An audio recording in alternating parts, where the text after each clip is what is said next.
നമസ്കാരം. ഹോർമൂസ് കടലിടുക്കിനെ കേന്ദ്രീകരിച്ച് നിലനിൽക്കുന്ന അന്താരാഷ്ട്ര തർക്കങ്ങളും അത് ആഗോളതലത്തിൽ സൃഷ്ടിക്കുന്ന പ്രത്യാഘാതങ്ങളും വളരെ ഗൗരവകരമായ ഒരു സാഹചര്യത്തിലൂടെയാണ് കടന്നുപോകുന്നത്.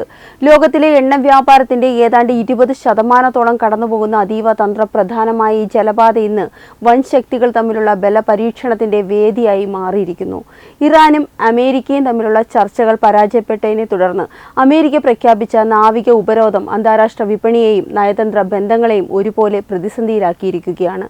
സമാധാനപരമായ അന്തരീക്ഷം പുനഃസ്ഥാപിക്കാനെന്ന പേരിൽ ഫ്രാൻസും ബ്രിട്ടനും രംഗത്തിറങ്ങുമ്പോൾ ലോകം മറ്റൊരു വലിയ യുദ്ധഭീതിയുടെ നിഴലാണോ എന്ന സംശയം ശക്തമാകുന്നു. അമേരിക്കൻ പ്രസിഡന്റ് ഡൊണാൾഡ് ട്രംപിന്റെ ഉപരോധ പ്രഖ്യാപനം ഇറാനെ സാമ്പത്തികമായി തളർത്തുക എന്ന ലക്ഷ്യത്തോടെയുള്ളതാണ്. ഇറാനിയൻ തുറമുഖങ്ങളിലേക്കും അവിടെയുള്ള കപ്പൽ ഗതാഗതം തടയുന്നതിലൂടെയും പ്രതിദിനം ലക്ഷക്കണക്കിന് ബാരൽ എണ്ണ വിപണിയിലെത്തുന്നത് തടയാനാണ് അമേരിക്ക ശ്രമിക്കുന്നത്. എന്നാൽ ഈ നീക്കം കേവലം ഇറാന്റെ മാത്രം പ്രശ്നമല്ലെന്നും ആഗോള എണ്ണ വിപണിയെ ഇത് സാരമായി ബാധിക്കുമെന്നും റഷ്യയും ചൈനയും ഉൾപ്പെടെയുള്ള രാജ്യങ്ങൾ മുന്നറിയിപ്പ് നൽകുന്നുമുണ്ട്.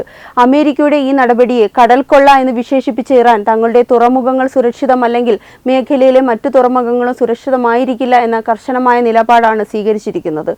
ഗൾഫ് മേഖലയിലെ സമാധാനം നിലനിർത്താൻ ഹോർമൂസ് കടലിടുക്ക് എല്ലാവർക്കും ഒരുപോലെ ലഭ്യമാകണമെന്ന് ഇറാൻ വാദിക്കുന്നു. ഈ സങ്കീർണമായ സാഹചര്യത്തിലാണ് ഫ്രാൻസും ബ്രിട്ടനും ഒരു സംയുക്ത സമ്മേളനത്തിന് ആഹ്വാനം ചെയ്തിരിക്കുന്നത്. ഹോർമൂസ് കടലിടുക്കിൽ കപ്പൽ ഗതാഗതത്തിനുള്ള സ്വാതന്ത്ര്യം പുനഃസ്ഥാപിക്കുക എന്ന ലക്ഷ്യത്തോടെയുള്ള ഒരു അന്താരാഷ്ട്ര ദൗത്യമാണ് ഫ്രഞ്ച് പ്രസിഡന്റ് ഇമ്മാനുവൽ മാക്രോൺ വിഭാവനം ചെയ്യുന്നത്. ഈ ദൗത്യം തികച്ചും പ്രതിരോധപരമായ ഒന്നായിരിക്കുമെന്നും നിലവിലെ യുദ്ധ സാഹചര്യങ്ങളിൽ നിന്ന് വേറിട്ട് നിൽക്കുമെന്നും അദ്ദേഹം വ്യക്തമാക്കിയിട്ടുണ്ട്. ബ്രിട്ടീഷ് പ്രധാനമന്ത്രി കീർ സ്റ്റാമറും ഈ നീക്കത്തിന് പിന്തുണ നൽകുന്നുണ്ട് എങ്കിലും അമേരിക്കൻ ഉപരോധത്തിന്റെ ഭാഗമാകാനാകില്ലെന്നും ഇറാനുമായി ഒരു യുദ്ധത്തിലേക്ക് തങ്ങളുടെ രാജ്യം വലിച്ചിഴയ്ക്കാൻ ആഗ്രഹിക്കുന്നില്ലെന്നും അദ്ദേഹം തുറന്നു പറഞ്ഞു. ചർച്ചകളിലൂടെയും നയതന്ത്രത്തിലൂടെയും പ്രശ്നം പരിഹരിക്കണമെന്ന നിലപാടാണ് തുർക്കിയും ചൈനയും മുന്നോട്ട് വയ്ക്കുന്നത്. ഇസ്ലാമാബാദിൽ നടന്ന അമേരിക്ക ഇറാൻ ചർച്ചകൾ പരാജയപ്പെട്ടതാണ് നിലവിലെ പ്രതിസന്ധിക്ക് ആക്കം കൂട്ടിയത്. ഇറാന്റെ ആണവ പദ്ധതികളും പ്രാദേശിക ഗ്രൂപ്പുകൾക്കുള്ള പിന്തുണയും അവസാനിപ്പിക്കണമെന്ന അമേരിക്കയുടെ കർക്കശമായ വ്യവസ്ഥകൾ ഇറാൻ തള്ളിക്കളയുകയായിരുന്നു. ഇത് മേഖലയിലെ സംഘർഷം വർദ്ധിപ്പിക്കുകയും എണ്ണവില കുതിച്ചുയരാൻ കാരണമാവുകയും ചെയ്തു. എന്നിരുന്നാലും ചർച്ചയുടെ വാതിലുകൾ പൂർണ്ണമായും അടഞ്ഞിട്ടില്ലെന്നും ഇറാൻ ചർച്ച മേശയിലേക്ക് തിരിച്ചുവരുമെന്നും അമേരിക്ക പ്രതീക്ഷ പ്രകടിപ്പിക്കുന്നുമുണ്ട്. ലോകത്തെ ഊർജ്ജ സുരക്ഷയെ ബാധിക്കുന്ന ഹോർമൂസ് കടലിടുക്കിലെ തർക്കം എത്രയും വേഗം പരിഹരിക്കപ്പെട്ടിട്ടില്ലെങ്കിൽ അത് ആഗോള സാമ്പത്തിക വ്യവസ്ഥയെ തന്നെ തകിടം മറിക്കുമെന്ന കാര്യത്തിൽ തർക്കമില്ല.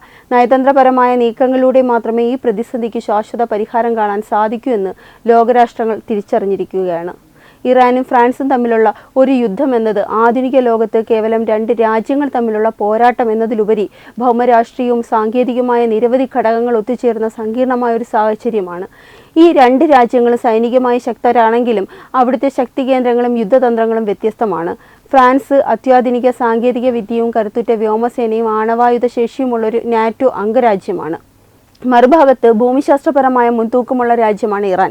ഇത്തരം സംഘർഷങ്ങളിൽ ആര് വിജയിക്കുമെന്നത് യുദ്ധം നടക്കുന്നത് എവിടെയാണ് എന്നതിനെയും മറ്റ് ലോകശക്തികളുടെ ഇടപെടലിനെയും ആശ്രയിച്ചിരിക്കും.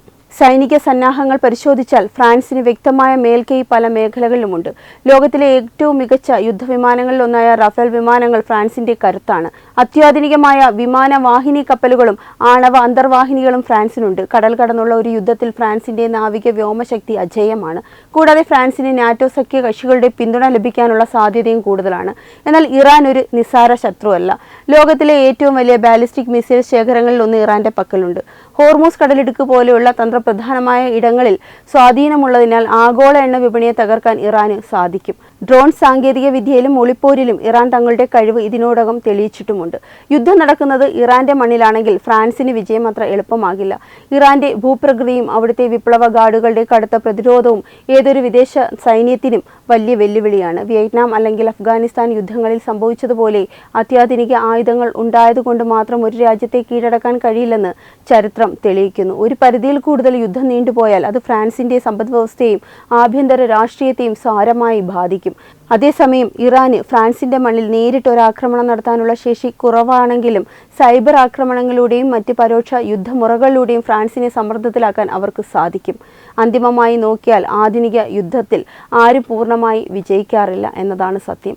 സൈനികമായ നാശനഷ്ടങ്ങൾക്കപ്പുറം വലിയൊരു സാമ്പത്തിക തകർച്ചയ്ക്കും മാനുഷിക ദുരന്തത്തിനുമായിരിക്കും അത്തരം യുദ്ധം വഴിവെക്കുക. ഫ്രാൻസിന് ഇറാന്റെ സൈനിക കേന്ദ്രങ്ങളെ തകർക്കാൻ സാധിച്ചേക്കാമെങ്കിലും ഇറാന്റെ പ്രതിരോധ വീര്യത്തെ പൂർണ്ണമായി അടിച്ചമർത്തുക എന്നത് പ്രായോഗികമായി പ്രയാസകരമാണ്. അതുകൊണ്ട് തന്നെ ഇത്തരം ഒരു സംഘർഷത്തിൽ യഥാർത്ഥ വിജയികൾ ഉണ്ടാവില്ലെന്നും ലോകം മുഴുവൻ അതിൻ്റെ പ്രത്യാഘാതങ്ങൾ അനുഭവിക്കേണ്ടി വരുമെന്നാണ് രാഷ്ട്രീയ നിരീക്ഷകർ വിലയിരുത്തുന്നത്.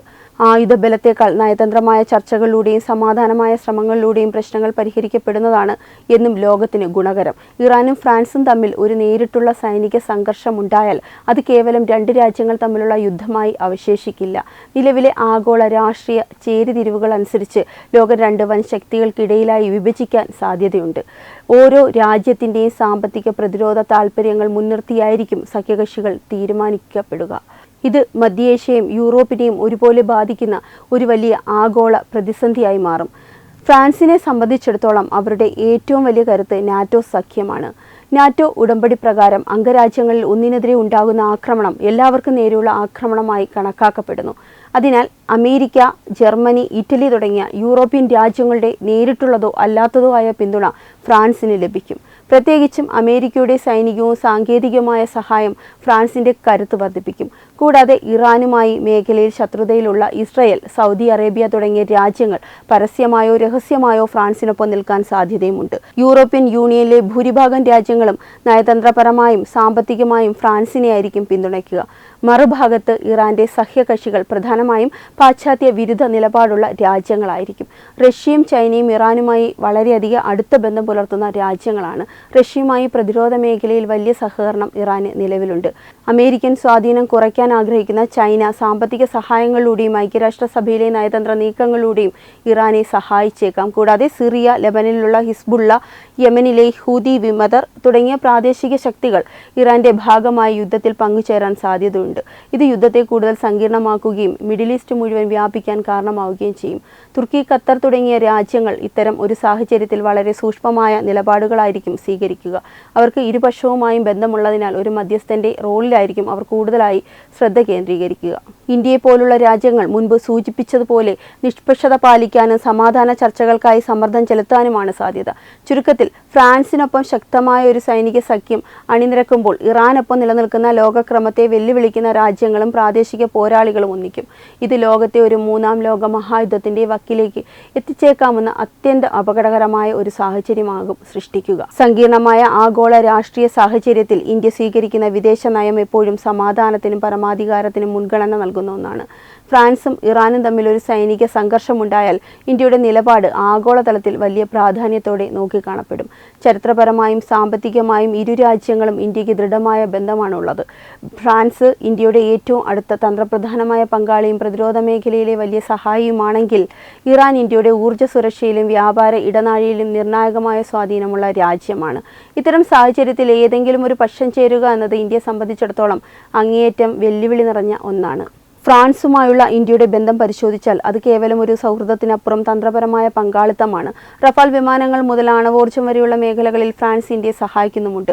അന്താരാഷ്ട്ര വേദികളിലും ഐക്യരാഷ്ട്രസഭയുടെ രക്ഷാസമിതിയിലും ഇന്ത്യയുടെ താൽപ്പര്യങ്ങളെ ഫ്രാൻസ് പലപ്പോഴും പിന്തുണച്ചിട്ടുമുണ്ട്. അതിനാൽ തന്നെ ഫ്രാൻസിനെ പിണക്കുന്നത് ഇന്ത്യയുടെ പ്രതിരോധ മേഖലയെയും അന്താരാഷ്ട്ര സ്വാധീനത്തെയും ബാധിച്ചേക്കാം.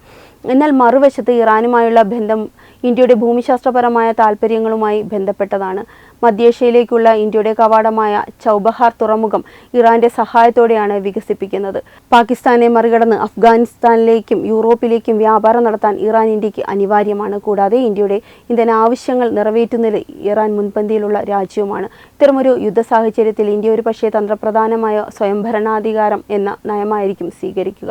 ഒരു രാജ്യത്തെയും പൂർണ്ണമായി പിന്തുണയ്ക്കാതെ പ്രശ്നം നയതന്ത്ര ചർച്ചകളിലൂടെ പരിഹരിക്കണമെന്ന നിലപാടിലായിരിക്കും ഇന്ത്യ ഉയർന്നു നിൽക്കുക. റഷ്യ ഉക്രൈൻ യുദ്ധത്തിലും ഇസ്രായേൽ പാലസ്തീൻ സംഘർഷങ്ങളിലും ഇന്ത്യ സ്വീകരിച്ചതുപോലെ മാനുഷിക മൂല്യങ്ങൾക്കും അന്താരാഷ്ട്ര നിയമങ്ങൾക്കും പ്രാധാന്യം നൽകുന്ന ഒരു നിഷ്പക്ഷ നിലപാട് ഇന്ത്യ തുടരാനാണ് സാധ്യത. യുദ്ധം ആഗോള വിപണിയെയും എണ്ണവിലയും ബാധിക്കുമെന്നതിനാൽ സമാധാനം പുനഃസ്ഥാപിക്കാൻ ഇന്ത്യ മധ്യസ്ഥന്റെ റോളിലേക്ക് വരാനും ശ്രമിച്ചേക്കാം. മേഖലയിലെ ലക്ഷക്കണക്കിന് വരുന്ന പ്രവാസി ഇന്ത്യക്കാരുടെ സുരക്ഷയും ഇന്ത്യയുടെ തീരുമാനങ്ങളെ സ്വാധീനിക്കുന്ന പ്രധാന ഘടകമായിരിക്കും. ചുരുക്കത്തിൽ ഫ്രാൻസിനെയോ ഇറാനെയോ പിണക്കാതെ തങ്ങളുടെ ദേശീയ താൽപ്പര്യങ്ങൾ സംരക്ഷിക്കുന്ന തരത്തിലുള്ള ഒരു ബാലൻസിംഗ് ആക്ട് ആയിരിക്കും ഇന്ത്യ കാഴ്ചവെക്കുക.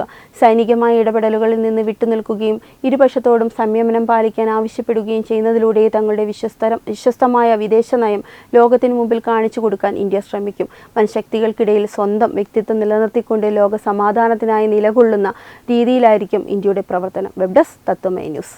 വിട്ടുവീഴ്ചയില്ലാത്ത നിലപാടുകളുമായി ദേശീയതയുടെയും സമാജത്തിൻ്റെയും ശാക്തീകരണത്തിനു വേണ്ടി തത്വമയിയുടെ ജൈത്രയാത്ര തുടരുകയാണ്. യൂട്യൂബിൽ മാത്രം തത്വമയിക്ക് 10 ലക്ഷം സബ്സ്ക്രൈബേഴ്സിലേക്ക് എത്താൻ ഏതാനും ചുവടുകൾ മാത്രമാണ് ബാക്കി. മറ്റ് സോഷ്യൽ മീഡിയ പ്ലാറ്റ്ഫോമുകളിലും തത്വമയിയുടെ നിറസാന്നിധ്യം തുടരുകയാണ്. ഈ അവസരത്തിൽ ഞങ്ങൾക്ക് നിങ്ങളോടുള്ള അഭ്യർത്ഥന ഞങ്ങളോടൊപ്പം നിൽക്കുക എന്നുള്ളതാണ്. നിങ്ങൾ ഉപയോഗിക്കുന്ന ഏത് സോഷ്യൽ മീഡിയ പ്ലാറ്റ്ഫോം ആണെങ്കിലും ഞങ്ങളുടെ വരിക്കാരാകുക, ഞങ്ങളെ സബ്സ്ക്രൈബ് ചെയ്യുക, നിങ്ങളുടെ സുഹൃത്തുക്കളിലേക്ക് തത്വമയിയുടെ ഈ സന്ദേശം പ്രചരിപ്പിക്കുക. ഞങ്ങളോടൊപ്പം നിൽക്കൂ, രാഷ്ട്രത്തോടൊപ്പം നിൽക്കൂ, ദേശീയതയ്ക്കൊപ്പം സഞ്ചരിക്കൂ.